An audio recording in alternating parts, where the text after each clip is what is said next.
The first time people in Santana Gulch heard the name Joe Thunder, the sky was as clear as polished glass. No clouds, no wind, only the slow burn of a desert sun sinking behind jagged black mesas. Yet when he rode into town, thunder rolled over the rooftops like distant cannon fire, and a single white fork of lightning split the horizon in two. He sat tall in the saddle, lean and wiry, a man in his late 30s with storm-grey eyes, sun-darkened skin, and short black hair already streaked with silver at the temples. A trimmed dark beard and mustache framed his hard jaw. A wide-brimmed, sweat-stained hat threw his face into shadow, and a long, battered leather duster flapped around him like the wings of a crow. Two old revolvers hung low on his hips, grips worn smooth by years of killing, and at his belt swung a blackened iron rosary and a crude bone amulet tied with rawhide. He dismounted in front of the saloon, boots heavy with red desert dust, spurs giving a tired jingle with each step. The sound of his boots on the board seemed too loud in the sudden hush, like the whole town had stopped breathing just to listen. Men paused over their whiskey. Women froze on the boardwalk, and even the horses at the hitching posts tossed their heads uneasily. Folks watched him the way they watched storm clouds on a clear day, uneasy, waiting for something that didn't make sense. Joe pushed through the swinging doors and vanished into the dim glow of lamplight and tobacco haze, but the echo of thunder still crawled along the sky, refusing to fade. Inside, the piano player's hands froze above the keys as if someone had drawn on him. Cards hovered in half-finished games, glasses hung in the air halfway to men's lips, and the air felt thick, like it had to squeeze past something invisible. Joe's storm-grey gaze slid over the room, slow and measuring, like a hunter reading tracks in morning dust. A faint scar cut through his left eyebrow and disappeared into the silver at his temple. Sweat-dark hair clung to his forehead under the hat brim. He moved to the bar and tapped a gloved knuckle on the wood. "Whiskey, bottle," he said, low and rough, with a hint of an accent from further south and east than most there had ever ridden. The young woman behind the bar swallowed before she moved. Clara had poured drinks for plenty of drifters, but the air around this one made her skin prickle. She set the bottle down and couldn't help letting her eyes flick to the blackened rosary and bone charm at his belt. "You bring that thunder with you, mister?" she asked, trying to sound casual and not quite managing it. Joe gave the ghost of a smile, just enough to bend one corner of his mouth. "Thunder's been following me a long time," he said. "Longer than most men stay alive." In the far corner, a weary preacher in a dusty black coat, Reverend Elijah Cole, watched, fingers tightening around the cracked leather of his Bible. He'd buried enough sinners to recognize when something old and bad was riding a man's shoulders. That night, Santana Gulch should have slept under a blanket of quiet stars, like it always did. Out there, darkness usually meant coyotes yipping on the ridges and wind hissing through dry grass, nothing more. Instead, just after midnight, the church bell on the hill began to toll by itself. It rang slow and uneven, each clang rolling down the main street like a warning no one understood. People woke in their beds, staring at ceilings that suddenly felt strangely close. The air turned cold enough to bite bare skin. Above them, the sky stayed clear, but for one heartbeat a pale flash crawled along the horizon, silent lightning with no thunder to follow. Reverend Cole burst from his small parsonage half-dressed, lantern in one hand and Bible in the other, boots half-laced as he climbed the path up to the church. A breath of icy air knifed down from the steeple, wrong for the season. Inside, the bell rope jerked and twisted on its own, creaking as the bell swung wild overhead. "Enough!" Cole shouted, more to hold his courage together than anything else. He grabbed the rope. The moment his hand closed on it, the bell went dead still. The rope hung limp, swaying gently like a snake that had just been killed. For 1 second, a whisper brushed his ear, words he couldn't understand, but whose hate he felt deep in his chest. He staggered back, breath shaking, and his mind jumped unbidden to the stranger with thunder in his name. Up in the rented room above the saloon, Joe lay awake, staring at the cracked ceiling. The bell had walked into his dreams like an old enemy, dragging the cold with it.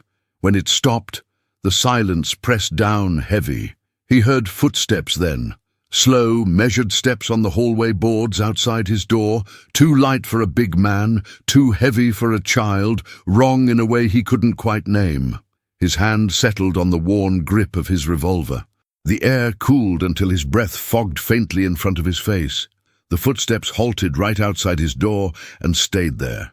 "You're early," Joe muttered into the dark. "Louder," he said. "I ain't running." No knock came. No voice answered. A faint smell seeped under the door instead, wet ashes, sulfur, and something like flowers left too long on a grave. When he swung his legs off the bed, his bare feet met floorboards as cold as winter river stones. His heart beat slow and heavy, like it was listening for something. Joe had the tired certainty of a man who'd outrun his luck too many times. Whatever hunted him had finally followed his trail all the way to Santana Gulch. Morning brought sunlight, but not warmth. The air stayed sharp and wrong. In the saloon, men with trembling hands swore the cold had crawled into their bones when the bell started ringing. The piano player claimed he'd seen a shadow move across the main street with no man beneath it, gliding over the dust as if it didn't remember how to walk. Clara listened as she polished glasses, eyes drifting now and then to the stairs where Joe's spurs had jingled the night before. Fear spread through the town, the way prairie fire spread through dry grass, fast, hungry, and looking for anything to burn. Joe came down late, looking like a man who'd slept light and fought every minute of it. Morning light pouring through the saloon windows caught the silver streaks in his black hair and the fine lines carved by worry around his storm-grey eyes. He moved with the slow care of someone carrying more weight than his frame had any right to bear. Clara poured him coffee before he asked, "You hear that bell last night?" she asked quietly. "A whole town did." Joe wrapped his hands around the cup to steal its heat. "I heard," he said. "Wasn't the first time I heard a bell ring for something that ain't dead yet." A card player nearby snorted nervously. "You talk like you know what's behind it, stranger." Joe turned his head just enough to look at him. "I know enough to say you ought to stay close to your Bible and far from the dark," he answered. The man laughed, but the sound was thin. "That's so." "What are you, some kind of thunder preacher?" Joe's smile was there and gone in a heartbeat. "Once upon a long, bad night," he said, "I made a deal out on a road with no name. Thunder's been walking behind me ever since." Reverend Cole had just stepped through the batwing doors in time to hear that a different kind of chill slid down his spine. Men boasted in saloons all the time. They lied, they bragged, they confessed more than they meant to. But there was a flat, tired honesty in Joe's voice that didn't sound like bragging at all. Later that afternoon, Cole found him out back of the saloon, standing at the edge of town where the land fell away into open desert. Joe's duster stirred in a restless wind that hadn't been there a moment before.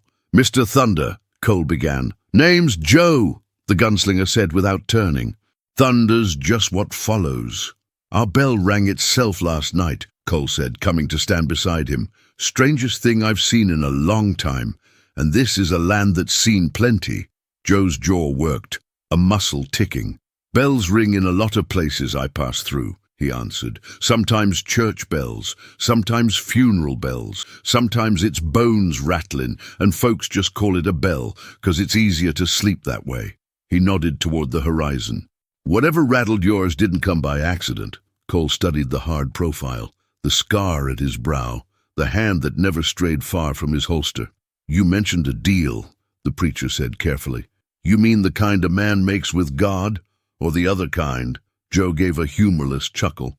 "You ever seen a crossroads in the middle of nowhere, preacher?" he asked.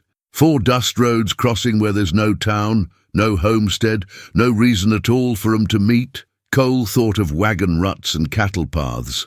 "I've passed a few," he admitted. "Some of them feel wrong." Joe nodded. "Wrong's one word," he said quietly. "Hell's another." He told it in pieces, like each one cost him blood. Years back, he'd been lying in the dirt of such a crossroads, gut-shot and bleeding out, too far from any doctor and too proud for any priest. The sky had been clear as bone.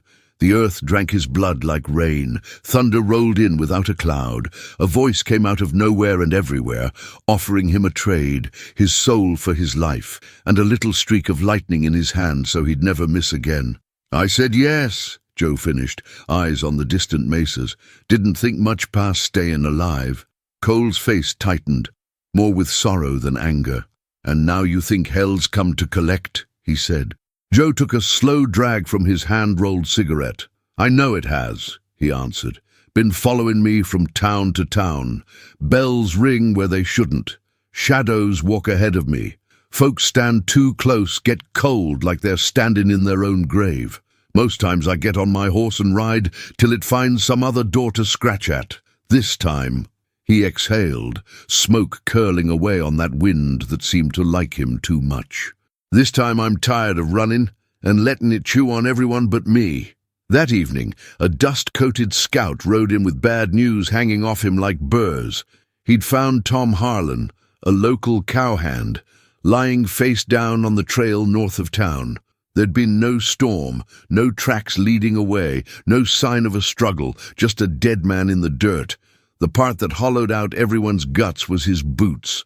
They were burned black and cracked to charcoal, as if Tom had stood ankle-deep in a fire that never touched anything else. The ground around him, the scout swore, had been cold as ice. Joe and Cole rode out with the wagon before the sun dipped too low. The desert there felt off, like something big was holding its breath. Tom lay just where he'd fallen, eyes wide open and staring at nothing, lips blue, skin pale as wax. The charred boots looked fused to the soil. Cole knelt, lantern light throwing long, uneasy shadows. "No lightning," he whispered. "No storm, no thunder. Just this." His fingers hovered over the blackened leather, but didn't quite touch. Joe crouched, gaze taking in every detail with a killer's calm. "He was close," Joe said quietly. "Too close when it walked past." Cole looked up sharply. "When what walked past?" Joe stood, dusting his hands on his duster. "The one that owns my paper, the thing that stood in that nameless crossroads and shook my bloody hand. It doesn't always come itself. Sometimes it sends collectors." He nodded at Tom's body. "Most times, that means somebody else pays a piece of my debt for me." Cole's knuckles went white around his Bible. "You're telling me that boy died just for being near whatever's coming for you?" Joe's voice stayed steady, but his eyes were hard. "I'm telling you, hell don't much care who gets stepped on while it's walking toward what it wants," he said. "But I'm done letting it use bystanders as kindling.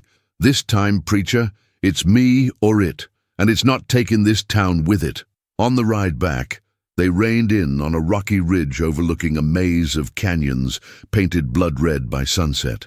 Cole pointed to a cluster of crumbling adobe walls on a distant rise. "Used to be an old mission there," he said. "Padres tried to plant their god on this land, long before Santana Gulch. Stories say they were trying to keep something sealed under the ground. Folks say the Apache never went near that stretch, even before the mission. They called it cursed." Joe's eyes narrowed, studying the ruin. "You think what I dealt with crawled out from under there?" he asked. Cole shrugged. "I think devils like old cracks," he said. "And that's the oldest crack we got." Night fell mean and fast over Santana Gulch. Lamps were lit early, doors bolted, shutters barred. A strange breeze moved down Main Street, too cold for the season and carrying the faint stink of wet ashes. Clara moved through the saloon, shoulders tight, checking the shotgun under the bar twice. Outside, the sky remained painfully clear, stars sharp as broken glass, but every few minutes the mesas on the horizon flashed pale with distant lightning that made no sound. Fear hung on the town like a second skin. Joe sat at a corner table, stripping and reloading his revolvers with slow, deliberate care. The old guns looked ordinary enough, but every so often lamplight sliding across the barrels caught a faint blue sheen that made the air hum. Reverend Cole sat opposite him, Bible open but unread, lips moving in a prayer that felt more like a lifeline than a ritual. Clara hovered nearby, twisting a rag in her hands. "You said collectors," she blurted at last. What does that look like exactly? Joe slipped one revolver back into its holster. Sometimes it's a sickness no doctor's book can name, he said. Sometimes it's accidents that shouldn't happen once, much less 5 times in a row. And sometimes, he looked up at her, sometimes it's men you already killed, walking back out of the dark with empty eyes and full guns. Clara's throat bobbed. Ghosts with revolvers, she said. Half laugh, half breath. Cole didn't laugh. There are worse things than ghosts, he muttered. Just before midnight, the town went quiet in that thick, unnatural way that said everyone was awake and listening. Joe stepped out onto the saloon porch, duster buttoned against the cold that soaked into his bones. The street lay empty, dust pale in the moonlight. The sky was a black lid studded with stars. Then the smell came first.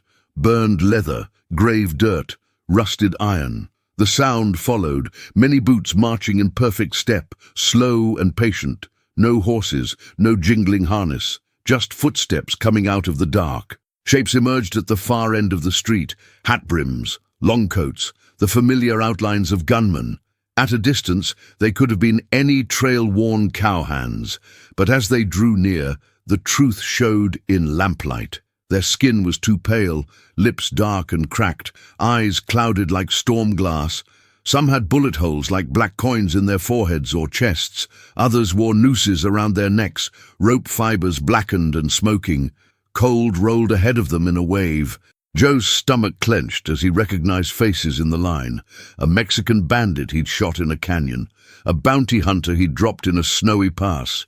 A deputy whose badge he'd watched catch the lamplight right before he put a bullet through his heart. They're mine, he said hoarsely.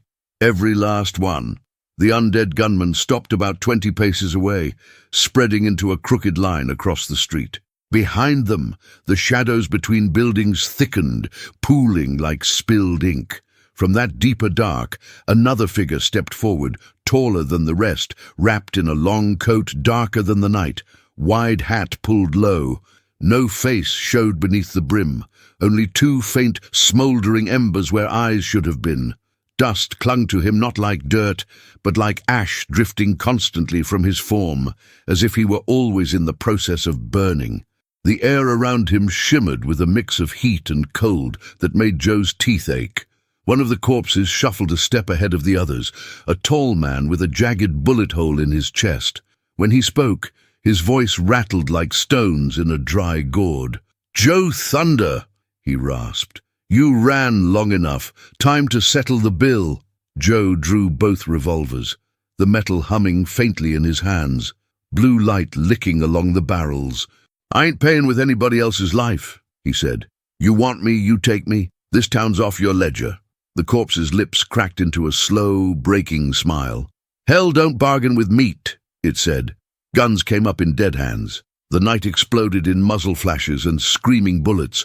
Dust jumped under invisible impacts. Shots tore splinters from porch posts, shattered glass out of windows, punched holes through walls. Joe's return fire boomed louder than the rest. Each time he squeezed the trigger, lightning crawled along the barrel, and the report rolled like far-off thunder. When his bullet struck the undead, blue-white sparks erupted, blowing ghostly chunks off them that turned to drifting black ash. Some dropped, heads bursting in brief flares of light before collapsing into dust. Others staggered and kept walking, puppets on strings held by something far below the earth. Reverend Cole shouted prayers at the top of his lungs, words from half-forgotten scriptures tumbling out as fast as he could say them.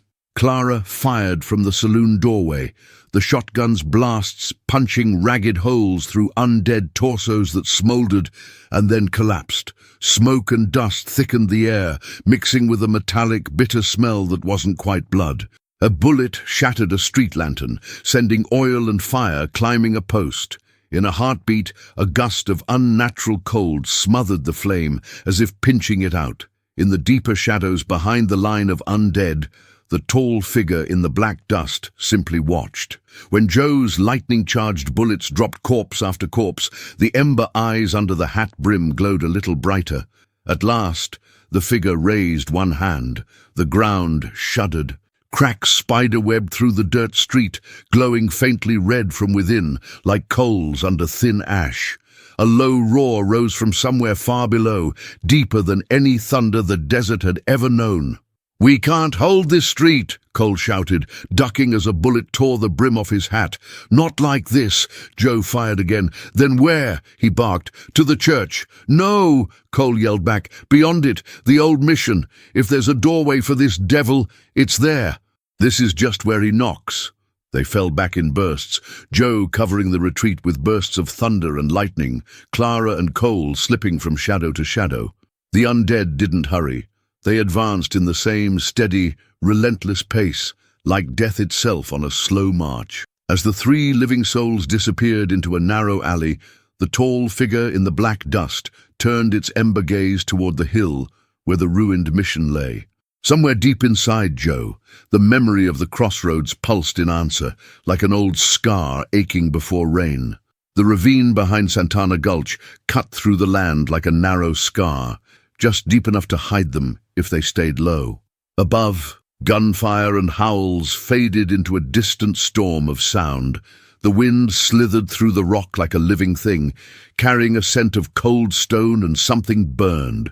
Around one tight bend, a shape detached itself from the shadows. Clara nearly pulled the trigger before she recognized the frail body and iron-straight posture of Mother Aya, the old native woman some called healer and others witch. "You walk toward the wound," she said, voice rough like gravel. "Good. Maybe the land will remember you kindly if you help keep it from swallowing everything." Cole stared. "You knew this was coming?" Aya nodded. "The ground has been complaining for years," she said. "Every man your thunder put in it opened the crack wider. The mission sits over an older scar. Long before your town, long before your priests, something was promised there, blood for protection. Then another god came, nailed his cross over old bones, and pretended that erased the first promise. Promises rot when you bury them instead of keeping them." Her eyes settled on Joe, sharp and dark. "And you," she went on, "you made your deal at a crossroads, yes. A place where lines of power met long before you were born. The thing you bargained with did not fall out of empty sky. It crawled up from that scar, 1 foot here, 1 foot below. You are its rope into this world." Joe swallowed. "So that road," he said slowly, "that nameless place I bled out on, it ties back to what's under that mission." Aya nodded. "You have walked its edge ever since," she said. "It kept you alive because dead men pay poor debts. Now it is ready to stop waiting and start feasting." Clara's voice shook but held. "So what do we do?" she demanded. "Just walk into hell's front yard and hope it's taken a nap?" Aya's mouth twitched. "You close the door," she said simply. "You stand at the edge of the wound and tell it no, with your blood, your courage, your choices. And he," she pointed a worn finger at Joe, "must be willing to give back what he stole from death, all of it." Joe didn't flinch. "You mean my life," he said. Aya's gaze softened, just a little. "Hell does not take what is not offered," she said. "You offered once. You may offer again, on different ground." They stole horses from an outer corral and rode hard for the mission. The animals snorted and rolled their eyes, picking up on more than their riders could see. The road south wound between jagged rock and scrub. Overhead, stars blurred behind a haze that hadn't been there an hour before. Patches of darkness along the horizon looked too black, like someone had cut pieces out of the world. From time to time, the land shuddered under the horses' hooves. Joe rode in front, coat snapping around his boots, silver in his hair, catching ghostly flashes from the sky. Clara rode close behind, shotgun across her lap, jaw clenched tight. Cole kept one hand on the reins and the other on his Bible, knuckles white. Aya walked beside them on foot, tireless, humming a low, unsettling tune that somehow kept panic from breaking loose in their minds. When they crested a rise, they could see the faint glow of Santana Gulch behind them. Shadows writhed around the town like smoke, but whatever was there seemed to hesitate now, turning its attention toward the mission instead. The mission rose from the dark like a broken tooth. Crumbling adobe walls leaned inward, the bell tower twisted and half collapsed. No light showed in its windows, just blank black squares, yet as they approached, the air grew colder. A deep, low thrum vibrated through the ground, not loud but constant, like a distant drum beating somewhere in the stone. The closer they came, the more they felt it in their bones and teeth, a reminder that this place was not merely ruined, it was wrong. They dismounted, tying the restless horses to a sagging fence. Aya laid a hand on Joe's chest, feeling his heart hammer. "From here on," she said, "every breath you take, it feels. The thing in black ash will know. It will come faster." Joe nodded. "Good," he said. "I'm done letting it send other people to die in my place." Inside, mold, old incense, dried blood, and sulfur mixed into a smell that made their eyes water. Their lantern light crawled over cracked plaster, peeling saint paintings whose faces seemed twisted in fear, and pews smashed into splinters. At the far end, the altar slumped crooked. One corner collapsed where the stone floor had given way. From that jagged opening, cold air breathed up, tasting of wet rock and iron. Cole lifted his lantern high. The light revealed a rough shaft dropping down into darkness, red glow flickering faintly below, like coals under ash. The whispers they'd half heard above now grew clearer, though the words were no language any of them knew. "This is it," Cole said quietly, "the place they tried to bury with hymns." Aya nodded. "The old pact lies under the new," she said. "This is where the promises grind against each other. This is where your road leads, Joe Thunder. Not in a street, not in a saloon. Here." They stole horses from an outer corral and rode hard. The animals snorted and rolled their eyes, picking up on more than their riders could see. The road south wound between jagged rock and scrub. Overhead, stars blurred behind a haze that hadn't been there an hour before. Patches of darkness along the horizon looked too black, like someone had cut pieces out of the world.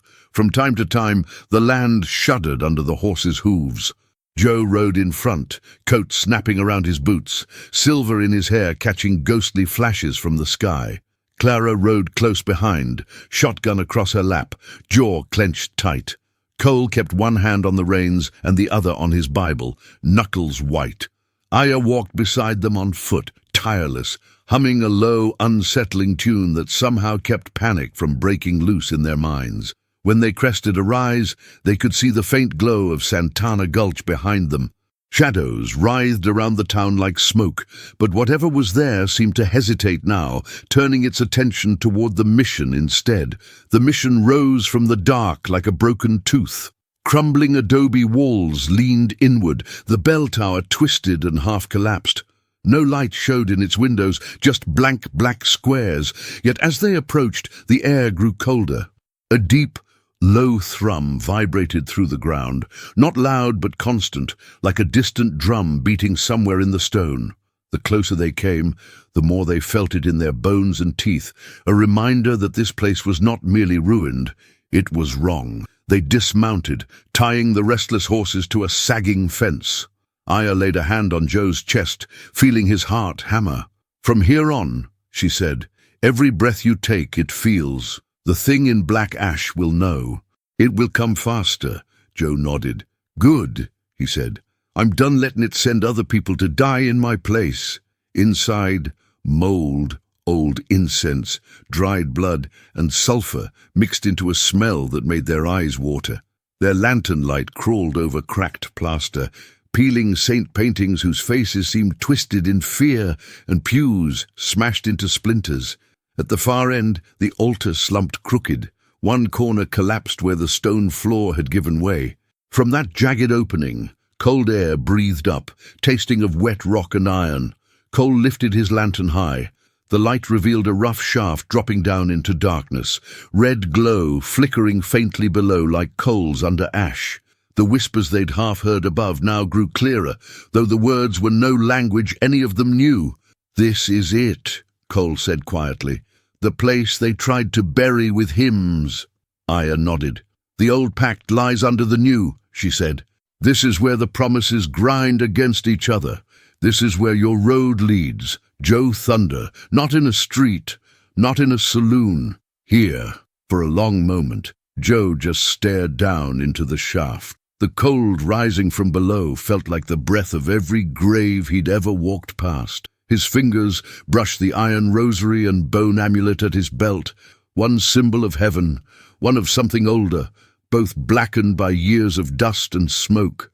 "If I go down there," he said at last, "I might not come back." Clara stepped closer, eyes bright in the lantern glow. "If you don't," she said, "none of us do. Not this town. Not the folks sleeping in their beds thinking the worst they'll face tomorrow is a hangover." Cole put a hand on Joe's shoulder. "You're not walking into that alone," he said. Aya shook her head. "Too many living souls, and the wound will feast," she warned. "One goes deep. The others hold the line above, draw the hunters, keep the devils busy so they can't pour all of themselves down on his back." Joe nodded slowly. "Then that's how it is," he said. He looked at Clara. "If I come back talking sweet with eyes that ain't mine, you shoot first. Don't wait for it to say your name." Clara swallowed hard but nodded. "You come back as you," she said, "or you don't come back." He shook Cole's hand, rough calluses rasping against each other. "You never struck me as a man headed for martyrdom, Joe," the preacher said. Joe's smile was small and tired. "Never figured you for a preacher who'd walk this close to hell either," he replied. "But here we are." With that, he slung the lantern over one arm and swung his legs over the edge, climbing down into the dark. The shaft was barely wide enough for his shoulders. As he descended, the walls seemed to close in, etched with old carvings and desperate scratches. Voices brushed his ears, promising power, peace, oblivion, every poisoned gift he'd ever been tempted by. The shaft opened into a low cavern. A wider crack gaped in the floor, glowing deep, angry red, hot, damp air rose from it, smelling of sulphur, wet stone, and scorched hair. At the edge of the crack stood the man in the black dust, coat of ash swirling, hat brim hiding everything but those ember eyes. Up close, Joe saw there was nothing beneath that coat but shadow and hunger. "You came home," it said, voice like wind in graveyards, like boots crunching on old bones. "You always come back, Joe Thunder. Men who bargain on dead crossroads never leave the road.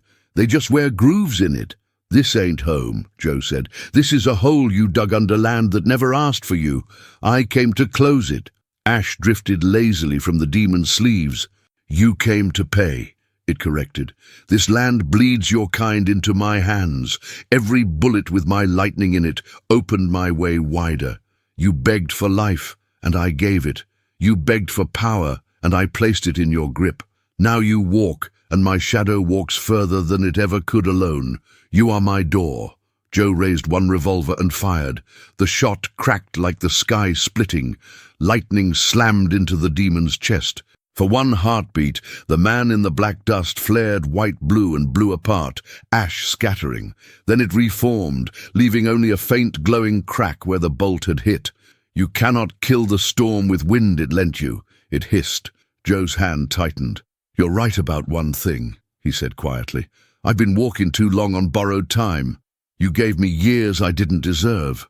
Men died in the shadow of them." He unhooked the rosary and bone charm, letting them dangle from his fingers.